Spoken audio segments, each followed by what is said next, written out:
দেখতেছি যে they acquiesced to the proposal finally. তারা অবশেষে এই প্রপোজালে কি হয়েছে, সম্মত হয়েছে। আসসালামু আলাইকুম প্রিয় শিক্ষার্থী ভাই ও বোনেরা, আজকে আমরা ভোকাবুলারির 5 নং ক্লাস আলোচনা করব। ইতিমধ্যে আমরা 4টা ক্লাস আসলে সম্পূর্ণ করে ফেলেছি। চলেন আমরা আজকে আমাদের স্মার্ট ওয়ার্ড থেকে 5 নং ক্লাসটা আসলে শুরু করি। আজকে আমরা শুরু করার প্রথমে যে ভোকাবুলারিটা আছে সেটা হলো অ্যাকুইসে।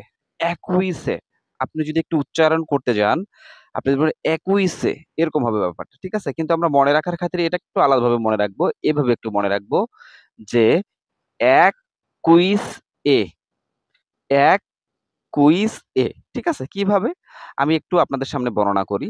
ধরেন যে একটা আমরা যখন ইউনিভার্সিটিতে পড়াশোনা করছি তখন কিন্তু আমাদের প্রতি সেমিস্টার জুড়ে 3টা 4টা করে কুইজ থাকে। কয়টা কুইজ থাকে? 3টা 4টা করে কুইজ থাকে। এরা কিন্তু টিচার, এরা কিন্তু স্টুডেন্ট, ঠিক আছে? এদের কিন্তু প্রতি সেমিস্টারে 3টা কুইজ থাকে। কিন্তু তারা আসলে পুরো সেমিস্টার জুড়ে পুরোপুরি ফাঁকিবাজি করছে, ঠিক আছে? এবং তারা লাস্টে যায় টিচারকে যায় বলছে যে স্যার না, আপনি এক কুইজ এ আপনি আমাদের সব মার্ক অন্তর্ভুক্ত করেন। তখন টিচার বলছে যে না ঠিক আছে, আমি তাহলে সম্মত হলাম।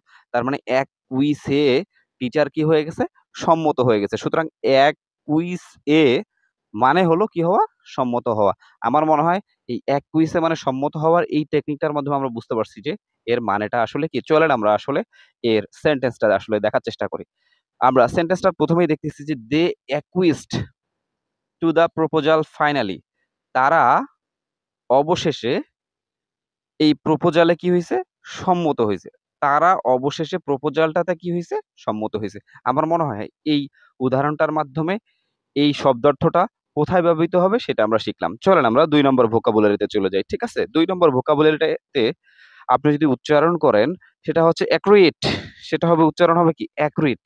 কিন্তু উচ্চারণের খাতিরে আপনি এই আর-টাকে বাদ দিয়ে দিবেন। কাকে বাদ দিয়ে দিবেন? এই আর-টাকে বাদ দিয়ে আপনি মাথায় রাখবেন হচ্ছে অ্যাসিড। মাথায় রাখবেন কি? অ্যাসিড। অ্যাসিড বেসিক্যালি কি হয়? তীব্র ঝাঁঝালো গন্ধযুক্ত হয়। কি হয়? তীব্র ঝাঁঝালো গন্ধযুক্ত হয়। সুতরাং অ্যাকুরেট মানে তীব্র ঝাঁঝালো। বুঝতে পারছেন? অ্যাকুরেটটাকে আপনি মাথায় রাখবেন হচ্ছে অ্যাসিড, ওকে? মাঝখানের আর-টা বাদ দিয়ে, ওকে? তো যেহেতু অ্যাকুরেট মানে হচ্ছে তীব্র ঝাঁঝালো গন্ধযুক্ত, চলেন আমরা এটা দিয়ে সেন্টেন্স তৈরি করি। The accurate smell of smoke field the air.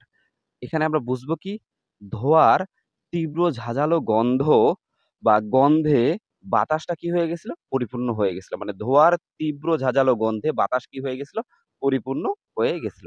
চলেন আমরা 3 নম্বর ভোকাবুলারিতে চলে যাই। 3 নম্বর ভোকাবুলারি হলো কি? অ্যাক্রিমোনিয়াস। আমি যদি উচ্চারণ করি হচ্ছে অ্যাক্রিমোনিয়াস।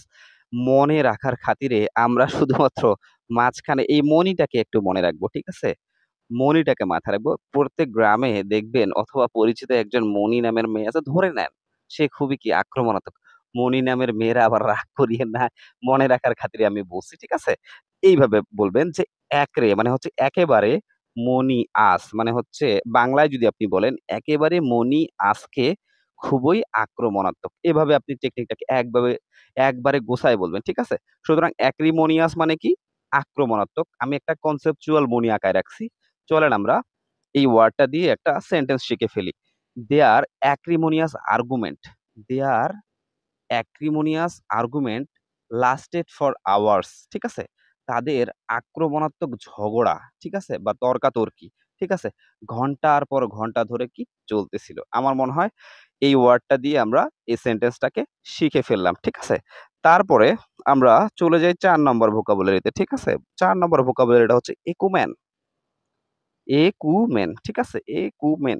এটাকে একটাও আমরা মনে রাখার ক্ষেত্রে এরকম ভাবে মনে রাখবো। ধরেন যে একুটাকে আমরা মাথায় রাখবো হচ্ছে আইকিউ আকারে। কি আকারে মাথায় রাখবো? হচ্ছে আইকিউ।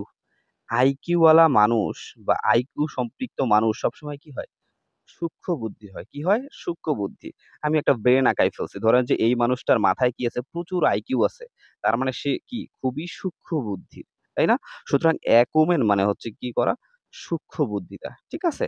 চলেন আমরা এটা দিয়ে সেন্টেন্স শিখে ফেলি। ঠিক আছে? সেন্টেন্সটা আসলে কি? চলেন, হিজ বিজনেস অ্যাকুমেন, তার ব্যবসার সূক্ষ্ম বুদ্ধিতা হেল্পস হিম, তাকে সাহায্য করেছে to grow up the company, কোম্পানিটাকে এগিয়ে নিয়ে যেতে তার বিজনেসের সূক্ষ্ম বুদ্ধিটা তাকে কি করছে? সাহায্য করছে। আমার মনে হয় এই সেন্টেন্সটার মাধ্যমে আমরা বুঝে গেছি যে অ্যাকুমেন ভোকাবুলারিটা কোথায় ব্যবহৃত হবে। ধন্যবাদ। আসসালামু আলাইকুম।